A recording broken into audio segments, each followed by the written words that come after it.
Muy bienvenidos nuevamente a nuestro programa Grandes Interrogantes, en donde cubrimos todas estas grandes dudas emergentes de carácter geopolítico, histórico, económico y todo a luz de la Biblia. Hoy tenemos con nosotros nuevamente al doctor Armando Alducin, quien estará impartiendo un tema muy interesante y muy relevante a nuestros tiempos sobre los gobiernos, las guerras y la Biblia. No cabe duda que desde Caín mató a su hermano Abel, la historia humana ha sido manchada de guerras a través de todas las generaciones. Y bien, veamos lo que la Biblia nos va a revelar de esta situación tan irrazonable del ser humano, que para ello tenemos aquí con nosotros al doctor Armando Alducin, quien estará aclarando algunas preguntas. Doctor, bienvenido nuevamente. Muchas gracias, Salem. Me da mucho gusto estar en este programa sobre las grandes interrogantes. Y estamos cubriendo a través de esta serie, para que todo el público pueda estar enterado, respuestas acerca de tantos problemas que existen en la humanidad y que si los buscamos fuera de la revelación bíblica no los vamos a encontrar. Así que es maravilloso que podamos llevar a cabo este tipo de programas que va a informarle a la gente y sobre todo va a revelarle cosas que tal vez la mayor parte de las veces estaba escondida para la mayoría del público. Además de que en este programa vamos a tratar cosas muy relevantes con los acontecimientos que tenemos alrededor. Claro, y para darle comienzo a esta entrevista, quisiera que empezáramos con algunos antecedentes. ¿Podrías decirnos un poquito sobre desde cuándo empezaron los gobiernos? Claro que sí. Bueno, como decíamos a todo el público que nos hace el favor de ver este programa y escuchar este programa, tenemos nosotros el libro más antiguo de la humanidad, que es la Biblia, donde encontramos los registros más antiguos de historia, de geografía, de antropología, de geografía y de cualquier otra disciplina académica que podamos nosotros escudriñar o tratar de buscar. Y en cuanto al origen de los gobiernos, Salem, encontramos en la Biblia que después del diluvio universal, cuando Dios tuvo que sepultar a la humanidad entera, salvo 8 personas que fueron Noé, su esposa, los 3 hijos de Noé y sus 3 esposas de los 3 hijos, fueron los únicos sobrevivientes. Y de ahí en adelante, Dios tiene que establecer una forma de gobierno, que significa una forma en la que tenía que haber una autoridad para detener la maldad del ser humano. Vemos que el diluvio terminó porque la civilización antigua, antes de Noé, se corrompió completamente. Dice la Biblia que estaba la tierra llena de violencia y de perversiones y degeneraciones morales. Dios tenía que borrar esa civilización. Entonces, en el capítulo 9 del Génesis, la Biblia nos muestra el origen de los gobiernos y el establecimiento de los gobiernos y de la autoridad, que es importante porque los gobiernos existen. Y dice así: el que derramare sangre de hombre, por el hombre su sangre será derramada, porque a imagen de Dios es hecho el hombre. A partir del diluvio hasta nuestros días, Dios establece los gobiernos como un freno, como una manera de poder detener, repito y enfatizo, la maldad del ser humano. El ser humano necesita, por la naturaleza con la cual nosotros hemos heredado, que la Biblia le llama el pecado, necesita tener restricciones, necesita tener fundamentos para que no pueda irse más allá de aquello de lo que nos es permitido. Entonces, imaginemos una ciudad donde no hay semáforos, donde no hay policía, donde no hay ningún tipo de restricción. Sería una anarquía. Acabaríamos verdaderamente destruyéndonos unos a otros. Entonces, por causa de la naturaleza humana, de la pecaminosidad, de la autodestructividad que traemos cada uno de nosotros, Dios tuvo que establecer los gobiernos. Entonces, esta es la razón, Salem, por la cual hay policía, por la cual hay cárceles, por la cual hay un ejército en todas las naciones, porque el ser humano es autodestructivo, es violento y es anarquista también.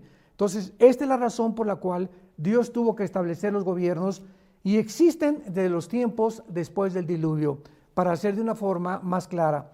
Y vemos nosotros en el libro de Daniel, en el Antiguo Testamento, de qué forma el profeta Daniel, en el capítulo 2, versículo 19 en adelante, le revela al rey Nabucodonosor de qué forma Dios está controlando, está vigilando, está supervisando los gobiernos. Esto no significa de que podamos decir, bueno, ¿por qué permitió Dios a Hitler? ¿O por qué permitió Dios a un Stalin o a un Saddam Hussein? Son preguntas muy válidas que tenemos que contestar.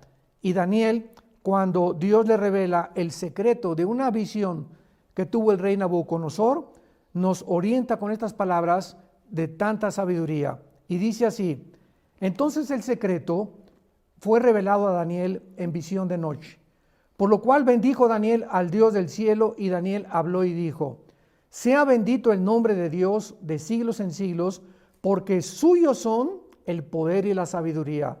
Él muda los tiempos y las edades, quita reyes y pone reyes. Es Dios el que pone y el que quita.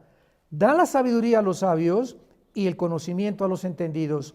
Él revela lo profundo y lo escondido, conoce lo que está en tinieblas y con él mora la luz. ¿Qué nos da a entender esto, Daniel, para concretar y ser más objetivos en tu pregunta? Realmente Dios ha puesto los gobiernos y ha permitido que muchos gobiernos se excedan en su autoridad. Pero esta es la razón por la cual viene un juicio. Entonces Dios va a juzgar a los gobernantes de acuerdo a la autoridad y al abuso de la autoridad que ellos tuvieron. Ahora, imaginémonos que Dios detuviera todo el mal en el universo, ¿no? o en el mundo, que en lugar de que un camión se eche para atrás y atropelle a una persona, lo detenga Dios y no mate a nadie. En lugar de que una guerra nadie muera, Dios detenga las balas para que nadie se muera. Dios ha dado libertad al ser humano, y esta es la libertad por la cual todos nosotros somos responsables. Claro, y de todos los sistemas de gobierno políticos que rigen nuestra vida social y política, ¿cuál podemos decir, doctor, que se considera el mejor sistema? Bueno, realmente Dios en la Biblia no determina ni nos revela ningún sistema de gobierno, porque todo el Antiguo Testamento fue gobernado por una teocracia. ¿Qué significa esto? Que Dios quería Él gobernar sobre el pueblo de Israel, que fue el primer pueblo a quien Dios le dio las leyes civiles, las leyes de la pureza, las leyes morales, para que ellos la heredaran a todos nosotros. Entonces, de alguna manera, Israel ha sido una bendición para las naciones, como Dios le dijo a Abraham en el capítulo 12 del Génesis: tú serás bendición a todas las naciones. Pero Dios no ha determinado, después de la teocracia, que termina en el primer libro de Samuel, capítulo 8, cuando se revela el pueblo y le viene el profeta a decir a Dios: oye, no quieren que tú gobiernes, quieren ellos poner un gobernante. Y de ahí en adelante Dios les da al rey Saúl. Entonces vemos que del rey Saúl a nuestros días, Dios permite que los gobiernos comiencen a determinar cada uno el sistema que quieran realmente desarrollar. Ahora, entre todos los gobiernos, para ser un poco más actuales o más contemporáneos, en el siglo XX llegamos al primer siglo donde cambian las monarquías y cambian algunas dictaduras. Antes del siglo XX, el mundo ha sido gobernado por reyes, por monarquías, por algunas dictaduras también. Pero en el siglo XX acaba el Imperio Otomano derrotado, la Primera Guerra Mundial, y por primera vez se introduce en los sistemas de gobierno una ideología que en toda la historia no había sido introducida. ¿Cuál es esta? El comunismo. En 1917 viene una revolución en Rusia, la revolución bolchevique, que termina con todos los zares. Nicolás II matan a él, su esposa y a todos sus hijos, y Nikolai Lenin comienza a proclamar la ideología que Marx planteó aproximadamente 70, 80 años de Lenin en su libro El Capital. Y Marx estaba diciendo en este libro que la mejor forma de gobernar es cuando el capitalismo es hecho a un lado y la economía es la que tiene que ser gobernada o tiene que ser controlada por la clase no proletariada, sino por la burguesía, y la lucha de clases es el problema de la sociedad. Entonces Lenin lleva a la práctica lo que Marx había establecido de una forma nada más escrita, y vemos que el comunismo perdura durante casi 70 años, de 1917 al 20 hasta 1991, cuando viene la caída de la Unión Soviética, la Unión de Repúblicas Soviéticas, y viene entonces la Guerra Fría.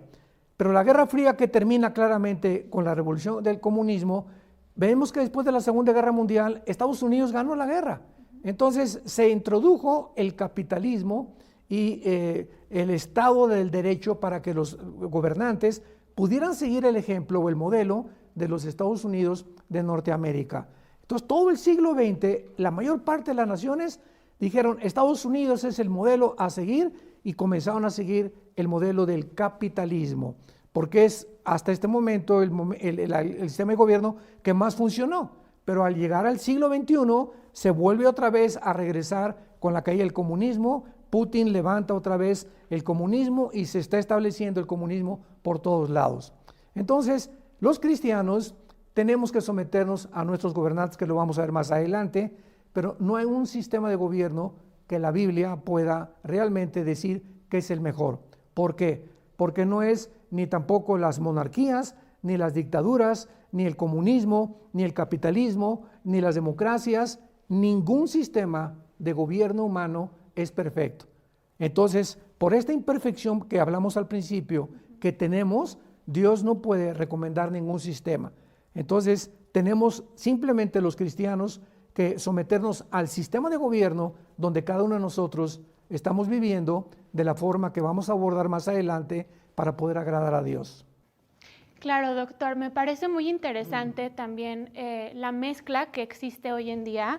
Por ejemplo, como tenemos a China, que ya es un régimen comunista capitalista, así como el socialismo democrático en varios países nórdicos, como lo intentaron adaptar en muchos países en Latinoamérica de una manera fallida, que por cierto existe una tendencia hoy en día de adoptar este modelo en muchos países incluso Estados Unidos, de parte de muchos líderes políticos. ¿Cómo es que pueden estos sistemas políticos y económicos coexistir?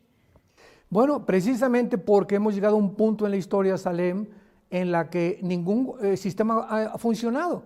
Repito, de la Segunda Guerra Mundial hasta el finales del siglo XX, se siguió el modelo capitalista de los Estados Unidos y nos dimos cuenta que ahorita y la democracia, y ahorita en el siglo XXI, la democracia es una fanfarronada, es una pavada, como dicen en Argentina, ¿verdad?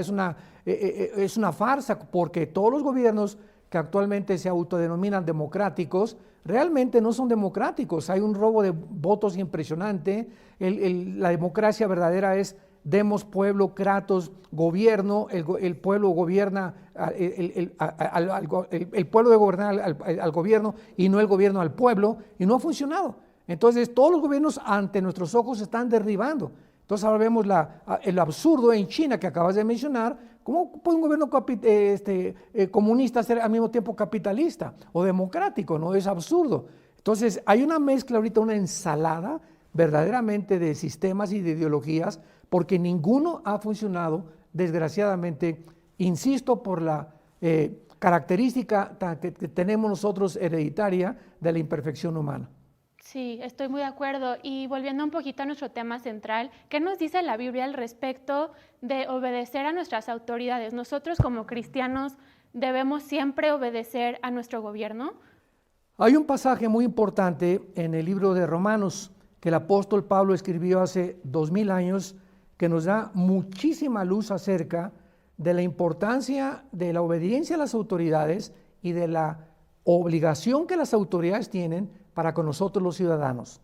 Y dice así Romanos 13, versículos del 1 al 4: sométase toda persona a las autoridades superiores, porque no hay autoridad sino de parte de Dios, y las que hay por Dios han sido establecidas.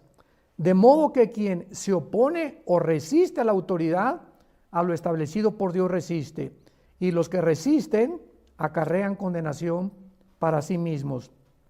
Porque los magistrados, o sea, los gobernantes, no están para infundir el temor al que hace el bien, sino al malo. ¿Quieres no temer la autoridad? Haz lo bueno y tendrás alabanza de ella, porque es servidor de Dios para tu bien. Pero si haces lo malo, teme, porque no en vano lleva la espada. Los gobernantes son servidores de Dios y vengadores para castigar al que hace lo malo. Veamos los principios tan interesantes que está vertiendo el Espíritu Santo en este pasaje.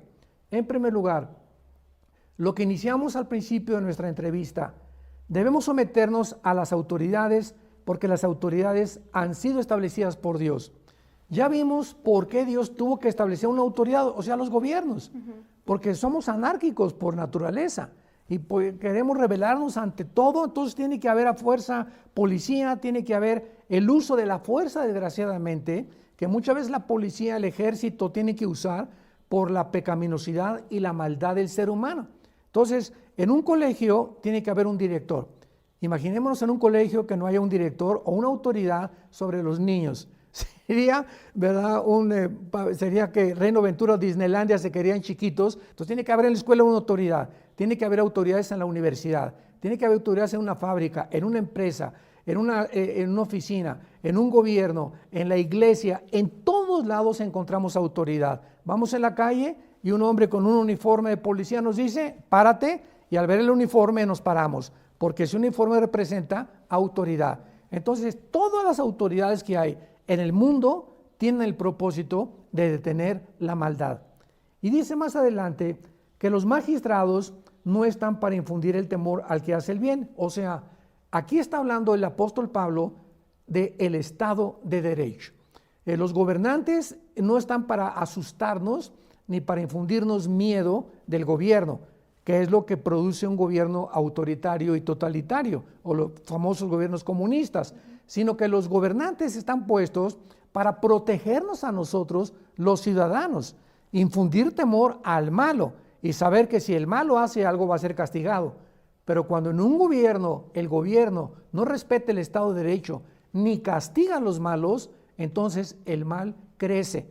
Y los buenos, ¿verdad? O los ciudadanos que queremos paz, que queremos una familia, que la respeten todos, que no se metan ladrones a mi casa, que nuestros hijos puedan salir a la escuela sin ninguna amenaza, viviríamos completamente asustados, porque el gobierno no está haciendo nada. Cuando las carreteras son bloqueadas por un grupo de personas y de repente ya no puedo llegar a Acapulco porque ya la carretera federal la bloquearon y el gobierno no hace nada, son gobiernos que no pueden funcionar porque están violando la palabra de Dios. Están violando los derechos de terceras personas en lugar de proteger a los ciudadanos. Y finalmente dice este pasaje también que son servidores de Dios para que nosotros estemos tranquilos, porque no en vano lleva la espada. Dios le da la espada de la retribución a los gobiernos para que la usen en contra de los malos.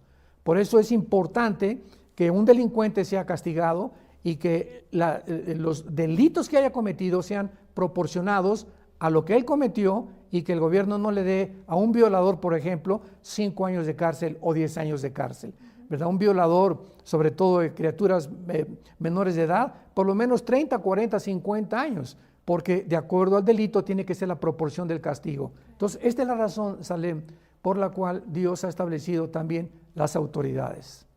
Sí, este pasaje que usted acaba de mencionar, Romanos 13:1, creo que ha sido uno de los versículos más polémicos en toda la historia.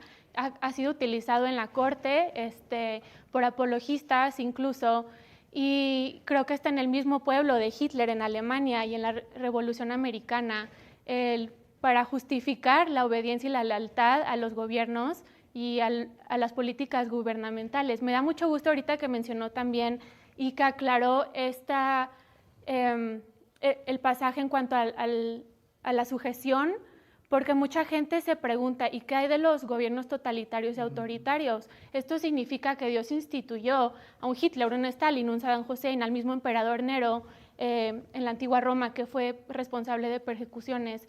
Entonces, no necesariamente es que Dios los haya instituido, sino que reconoce su existencia más bien. Lo permite. Y lo permite y los usa muchas veces como agentes para efectuar el orden en el mundo. Exactamente. Y pues claro que hay muchas veces donde pues Dios sí puede intervenir directamente, ¿no? Como lo hizo con el rey de Persia, Ciro, como usted recordará, cuando Dios lo utilizó para conquistar a Babilonia y cautivar a los judíos.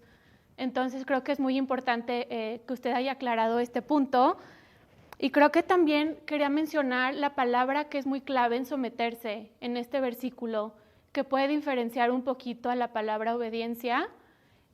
Uno, por ejemplo, puede estar sujeto a sus autoridades sin la obligación de algunos cumplimientos. O sea, una desobediencia civil puede ser permitiva cuando las leyes del hombre no están en acuerdo con las leyes de Dios, como muy sabiamente fue dicho por Martin Luther King en los movimientos de derechos civiles, ¿verdad? Contra su lucha contra la segregación, que pues cuando una ley justa es el código hecho por el hombre que cuadra con las leyes de Dios, y una ley injusta es un código del hombre que no está en armonía con las leyes morales de Dios. Perfectamente bien. Entonces creo que es muy importante, todo esto se reduce a no sacar los versículos de su contexto, porque puede ser un arma de dos filos y se puede interpretar de diferentes maneras, ¿verdad? Creo que en el centro de esta pericopa, por decirlo así, se encuentra la afirmación de Pablo, sí, diciéndonos que nos sometamos a nuestros gobiernos, pero encontramos en otros contextos donde se nos otorga a nosotros una voz y una libertad para recordarles a nuestros gobernantes de quién es el poder, de quién realmente ejercen y pues a quién deben de rendirle cuentas. Ahí es cuando precisamente tú lo acabas de dar, el punto clave, ¿verdad? La objetividad en este punto, porque es importante también saber que esta obediencia no llega a ser esclavos, porque Dios ha establecido 3 instituciones principales, que es, número 1, la familia. Es la primera institución que Dios estableció. Número 2, la iglesia, donde se reúne la familia. Y número 3, el gobierno. Entonces, la familia es lo más importante para Dios. Y el gobierno tiene que proteger a la familia. Y fue lo que cuando le preguntaban a Jesús, ¿de quién es esta imagen que está en esta moneda? Queriendo tratar de tropezar a Jesús y que él contestara, ¿verdad? No, pues es del gobierno, y creían que iba a decir, no, pues hay que obedecer al gobierno. Y Jesús dijo, ¿qué dice la imagen? El César, ok, al César denle lo que es del César, a Dios lo que es de Dios. Entonces, esto es importante lo que acabas de mencionar, porque el gobierno no tiene ninguna jurisdicción dentro de la familia y no tiene que meterse con la iglesia tampoco. Si los gobiernos entendieran que podemos unirnos y la iglesia o los cristianos estamos puestos por Dios para ayudar al gobierno, para poder ayudarle a desarrollar y a legislar leyes más viables y más sanas éticamente y moralmente, los gobiernos no tendrían por qué sufrir como están sufriendo. Pero ahora vemos nosotros que se ha violado y el gobierno se ha metido, quiere tratar de meterse al grado que quieren educar a nuestros hijos. Imaginémonos nada más. Y la educación de nuestros hijos nos pertenece a nosotros, los ciudadanos, nunca jamás al gobierno. Sí, 100%. Y tengo una pregunta muy interesante. ¿Deben los gobiernos involucrarse en las guerras o bajo qué circunstancias, es justificable que un gobierno participe en guerra? Bueno, aquí hay esta pregunta tiene bastante material para desarrollarse, porque se ha abusado, como tú lo acabas de mencionar con mucha sabiduría lo acabas de decir, ¿cómo podemos sacar de contexto muchos versículos de la Biblia y torcerlos sin darnos cuenta, ¿verdad?, de que tenemos que comprender claramente el contexto para entender lo que Dios nos está diciendo? Y aquí aplicamos lo que tú acabas de decir. Un ejemplo, en Éxodo capítulo 20, versículo 13, dice, no matarás. Entonces, esto se hace de una forma ya ligera, superficial. No, jamás un cristiano puede matar a nadie, sin saber que en el original hebreo hay 2 palabras para matar, y una es matar y la otra es asesinar. Entonces, esto es muy importante, ¿verdad? Porque cuando tenemos nosotros esta diferencia, vemos que la palabra asesinar es la palabra hebrea rat saj, así como suena, que significa con premeditación, alevosía, ventaja y por venganza. Esto es asesinar. Pero Dios permite matar, que es la palabra araj, con H al principio, que es justificadamente. ¿Cuándo puede un cristiano o una persona no ser acusada de asesino? Cuando es en defensa propia, cuando es en defensa de terceras personas y cuando es en la guerra o por accidente. Entonces, si yo soy cristiano y soy capitán del ejército, o soy coronel, o soy general, y mi país es atacado injustificadamente por un país agresor, yo tengo delante de Dios mi conciencia limpia, de defender mi país me manda a la guerra y yo puedo matar, porque no estoy asesinando, estoy matando. Entonces, es a lo que se refería Moisés cuando dice no matarás, con premeditación, alevosía, ventaja o por venganza. Es cuando eso es lo que prohíbe Dios. Entonces tenemos que entender claramente el contexto para que podamos como cristianos saber qué utilizar y qué no utilizar, en qué forma estamos pecando contra Dios y cuándo no estamos pecando contra Dios. Sí, además de que esta distinción entre estas dos palabras, creo que es muy importante usted también que la acaba de aclarar, pues también son dos figuras jurídicas muy distintas y por ende tienen también un castigo de pena muy diferente. Como acaba de mencionar, el asesinato es cuando involucra o cuando procede de una alevosía, enseñamiento o recompensa, y es cuando el autor le quita la vida a una persona de una manera deliberada, ¿verdad? Y malintencionada. Pero volviendo al tema de las guerras,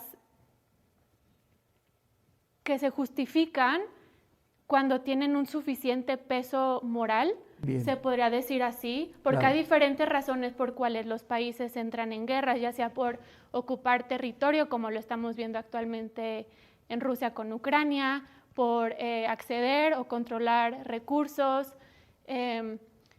para imponer un dominio, cambiar regímenes o un cambio político, como fue parcialmente el caso de la guerra de Irak, de parte de Estados Unidos, quien quiso democratizar al país, algunas veces también para resistir una invasión, un ataque, muchas veces de manera preventiva, como fue en la Guerra de los 6 días, 1967, entre otras situaciones diferentes, ¿verdad? También tenemos, hace algunos días también estamos conversando, que me parece también muy relevante, la teoría de la guerra justa, que tiene el propósito de asegurar también que una guerra sea moralmente justificable bajo una serie de criterios, siendo que debe establecerse con la intención de implementar una paz justa, debe de ser defensiva, debe de ser emprendida por un líder competente, claro. Debe de tener posibilidades razonables de éxito, entre otras razones, ¿verdad? Y el sociólogo alemán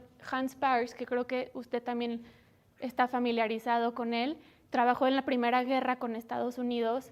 Él hizo 3 distinciones entre 3 guerras: la guerra absoluta, que busca la completa aniquilación, sin regularización, la guerra... Que sería injusta. Exactamente, la guerra instrumental, que busca acceder o controlar recursos, y la guerra agnóstica, que busca meramente el poder y la gloria. También fue adoptada en la antigua Grecia, en el antiguo Egipto y también en el Imperio Romano, conocida como Bellum Iestum en el latín, y también fue adoptado en la Primera Guerra Mundial, después por la Liga de Naciones, conocida hoy como las Naciones Unidas, y la aplicaron también en la Segunda Guerra Mundial, en la Guerra Civil de España y en la Guerra Fría incluso. Entonces creo que volvemos a nuestro punto central de cuándo es moralmente justificable entrar en guerras. Dios mismo en Deuteronomio, el libro de Deuteronomio capítulo 20, versículo 1, vemos que Dios mismo permite las guerras de lo que tú estás mencionando, justificadas. Dice, cuando salgas a la guerra contra tus enemigos, si vieres caballos y carros y un pueblo más grande que tú, no tengas temor de ellos, porque Jehová tu Dios está contigo. O sea, el Dios mismo mandaba a Israel a la guerra. Como usted acaba de mencionar ahorita, eran guerras justificadas. Esto es muy importante también para que la gente que está escuchando este programa pueda entender, ¿verdad? Es exactamente como la Segunda Guerra Mundial. ¿Qué hubiera pasado si Estados Unidos no se junta con Rusia, no se junta con Inglaterra, no se junta con Canadá para sacar a Hitler y para acabar con el nazismo? ¿Qué hubiera pasado? Entonces, era una guerra, aquí tenemos otro ejemplo, justificada. Entonces, hay guerras justificadas, tenemos que entender esto, porque no todas las guerras son malas.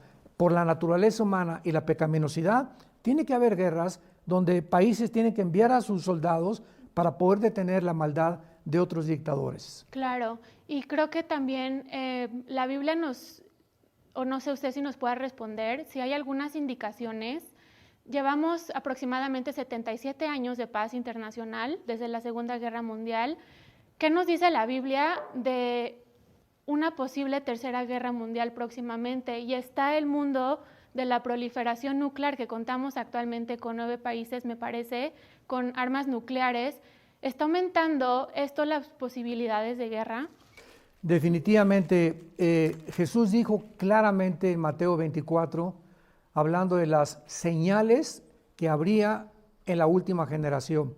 Habrá guerras y rumores de guerras, se levantará nación contra nación y pueblo contra pueblo, pestes, hambres, terremotos, y será el principio de los dolores. Ahora, siempre ha habido guerras. De acuerdo al Instituto para la Investigación de la Paz en Estocolmo, Suecia, dicen que de los 6,000 años de historia que llevamos, solamente han habido 25 años de paz. Imaginémonos, 25 años de paz en 6,000 años de historia. O sea, el ser humano ha vivido enfrascado desde que Caín mató a Abel, como tú lo mencionaste al principio, en guerras tras guerras tras guerras. Pero la Biblia dice claramente que el mundo se está dirigiendo de una forma vertiginosa y precipitada a una tercera guerra mundial. Esta guerra con Ucrania y con Rusia no es la tercera guerra mundial, faltan 3 o 4 guerras todavía antes de que finalicemos la historia humana con lo que se llama la guerra del Armagedón, que es en el capítulo 16 del libro del Apocalipsis, nos menciona claramente que entonces el sexto ángel, esto fue en la sexta copa, derrama su copa sobre el río Éufrates para que se seque y estuviera preparado el camino a los reyes del oriente. Esto fue escrito en Salem hace 2000 años. O sea, en la guerra del Armagedón,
China va a sobrevivir, Rusia va a sobrevivir, Irán, Irak, Siria y naciones del norte de África y parte de Europa.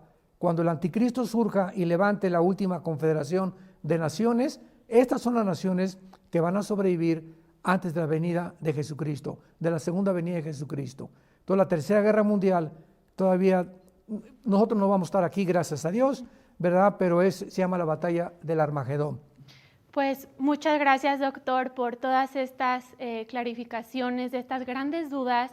Yo he aprendido muchísimo el día de hoy, estoy segura que todos los que nos están acompañando también. Gracias por esta conversación tan fructífera y tan significativa. Quisiera concluir esta entrevista con una frase que escuché de usted en una predicación no hace mucho que me bendijo a mí en lo personal, que dice: la presencia de una batalla no significa la ausencia de Dios en la guerra. Y creo que esto pues debe de darnos mucha esperanza en nuestros corazones al saber de que pues Dios no nos prometió una vida libre de aflicciones, pero Claro. sí nos prometió no enfrentarlas solos, ¿verdad? Así es. Entonces, pues muchas gracias, doctor, nuevamente por su tiempo, por estar aquí con nosotros. ¿Algún comentario final que quisiera agregar para todos los que nos acompañan? Sí, yo quisiera recordar a toda la gente que nos está escuchando y viendo que hay otra guerra más importante que tenemos que librar, y es la guerra contra nosotros mismos. Como dijo un gran filósofo, el hombre es el lobo del hombre. Entonces estamos tratando de evitar guerras cuando el ser humano está viviendo una guerra interna. Entonces, si no nos vencemos a nosotros mismos, ¿cómo vamos a poder vencer a otras naciones? Entonces, esta es la paradoja más triste del ser humano. Tenemos que luchar contra esta naturaleza pecaminosa. Jesús vino y muriendo en la cruz, abrió sus brazos, dio su sangre para que comprendiéramos que no podemos, por la debilidad histórica con la que hemos nacido, desde nuestros padres Adán y Eva, poder ayudarnos a nosotros mismos. Esta es la razón de las guerras. Dice Santiago capítulo 4, ¿de dónde vienen las guerras? No es de las pasiones que combaten dentro de ustedes. ¿Por qué? Porque hay codicia, hay ambición en el ser humano por tratar de abarcar más, conquistar territorios, pero tenemos que entender que la primera guerra que tenemos que conquistar somos a nosotros mismos, y esto solamente el Espíritu de Dios nos puede ayudar. Claro, muchísimas gracias nuevamente, me quedo con todo eso y muchas gracias a todos por acompañarnos nuevamente. No olviden el último libro del doctor Armando Alducin titulado Anticristo, lo pueden obtener ya en Editorial Berea, en Amazon, y también lo pueden descargar en ebook de manera digital. No se lo querrán perder. Muchas gracias y los esperamos aquí próximamente en Grandes Interrogantes.